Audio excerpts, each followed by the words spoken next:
నాంపల్లి ప్రజాప్రతినిధుల కోర్టులో రాజకీయంగా కీలక పరిణామం అయితే చోటు చేసుకోవడం జరుగుతుంది. అటు ప్రతిపక్షానికి సంబంధించినటువంటి నేతలు, అదేవిధంగా అధికార పార్టీకి సంబంధించినటువంటి ఇద్దరు పెద్ద నేతలు ఒకేసారి ఈ కోర్టులోకి వెళ్ళడం నిజంగా అక్కడ అందరిలోనూ ఒక తీవ్రమైనటువంటి ఎగ్జైట్మెంట్ కూడా చాలామందికి కలిగిస్తుందని చెప్పాలి. అయితే గతంలో ఏదైతే 2022 కొత్తగూడెం ప్రభుత్వ ఆసుపత్రి దగ్గర ఆవరణలో అప్పుడున్నటువంటి పరిస్థితులలో కోవిడ్కు నిబంధనల విరుద్ధంగా ప్రెస్ మీట్ పెట్టినందుకు గాను ఇప్పుడున్నటువంటి ఉప ముఖ్యమంత్రి భట్టి విక్రమార్క మీద కేసు నమోదవడం జరిగింది. దానికి సంబంధించినటువంటి ఇష్యూ మీద ఈరోజు తాను కోర్టుకు అటెండ్ అవ్వడం అయితే జరిగింది. అయితే రేపు ఏదైతే 31వ తారీఖు శుక్రవారం రోజున సేమ్ ప్రతిపక్షానికి సంబంధించినటువంటి బీఆర్ఎస్ వర్కింగ్ ప్రెసిడెంట్ మాజీ మంత్రి కేటీఆర్ సైతం రేపు కోర్టులో హాజరవుతున్నటువంటి దృశ్యాలు కూడా మనం చూడబోతా ఉన్నాం. గతంలో ఏదైతే హైదరాబాద్లో నిర్వహించినటువంటి ఫార్ములా ఈ కార్ రేస్ సంబంధించినటువంటి విధంగా ఆయన దాంట్లో చాలా అవకతవకలు జరిగాయని, ప్రభుత్వ నిధులను దాదాపు 58 కోట్ల వరకు కూడా, అంటే 55.88 కోట్ల వరకు కూడా దాదాపు ప్రభుత్వ నిధులని మళ్లించారనేటువంటి ఆరోపణలపై అక్కడ ఏసీబీకి సంబంధించినటువంటి డిపార్ట్మెంట్ ఎవరైతే ఉన్నారో వాళ్ళు దానికి సంబంధించినటువంటి కేసు నమోదు చేసి అది ఇంకా నడుస్తూనే ఉంది. సో వాళ్ళు ఇప్పుడు దానికి సంబంధించినటువంటి విధంగా ఆ కోర్టుకైతే తాను హాజరు కాబోవడం అయితే జరుగుతుంది.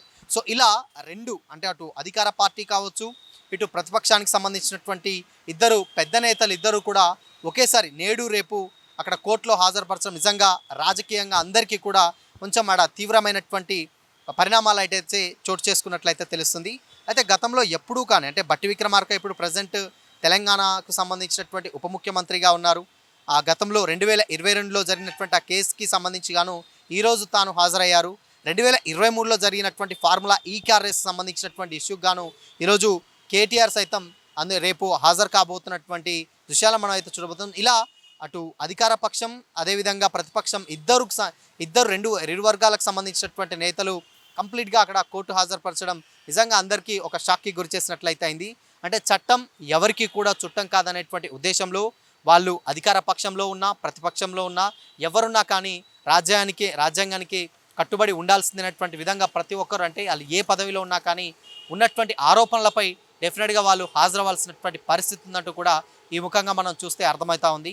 సో ఇది మేజర్గా కొంచెం రాజకీయంగా చాలామందికి విమర్శలు, దాని తర్వాత ప్రతి విమర్శలు చేసేటువంటి ఛాన్సెస్ కూడా ఉంటాయి. అంటే ఇక్కడ బీఆర్ఎస్కి సంబంధించినటువంటి ఇష్యూ ఒకటి ఉంది కాబట్టి కాంగ్రెస్ వాళ్ళు గతంలో ఇలా అని అంటారు. దాని తర్వాత ఇప్పుడు బీఆర్ఎస్ వాళ్ళు కూడా ఇప్పుడున్నటువంటి ఉప ముఖ్యమంత్రి గతంలో అక్కడ విరుద్ధంగా, అంటే రూల్స్కి విరుద్ధంగా ప్రెస్ మీట్ నిర్వహించారు. ఇలా ప్రతిపక్షాలు అటు అధికార ఇద్దరు కూడా ఒకరి మీద ఒకరికి విమర్శనాస్త్రాలు చేసుకునేటువంటి ఛాన్సెస్ అయితే కనిపిస్తున్నాయి. అయితే దీన్ని మేజర్గా బీజేపీ పార్టీ ఏదైతే ఉందో, బీజేపీ పార్టీకి సంబంధించినటువంటి నేతలు ఎవరైతే ఉన్నారో వాళ్ళు దీన్ని క్యాష్ చేసుకునేటువంటి ప్రయత్నం చేస్తారు. అంటే క్యాష్ చేసుకోవడం అంటే రాజకీయంగా ఒకరి మీద ఒకరు, అంటే విమర్శలు, అంటే అటు కాంగ్రెస్ కావచ్చు అటు బీఆర్ఎస్ కావచ్చు రెండూ కూడా క్రమశిక్షణ లేనటువంటి రాజకీయ పార్టీలు అనేటువంటి ఉద్దేశంలో వాళ్ళు కూడా దీన్ని కొంచెం రాజకీయంగా వాడుకోవడానికి చాలామంది అయితే చూస్తున్నారు. ఇవి కాకుండా ఇప్పుడు లేటెస్ట్గా టీఆర్ఎస్ ఏదైతే ఇప్పుడు కొత్తగా పెట్టినటువంటి కవిత పార్టీ ఏదైతే ఉందో దానికి ఆ పార్టీ నేతలు కూడా చాలామంది రెండు పార్టీల మీద అధికారం, అంటే ఇప్పుడు ఉన్నటువంటి అధికారం కానీ ప్రతిపక్షం కానీ రెండు రాజకీయ పార్టీలు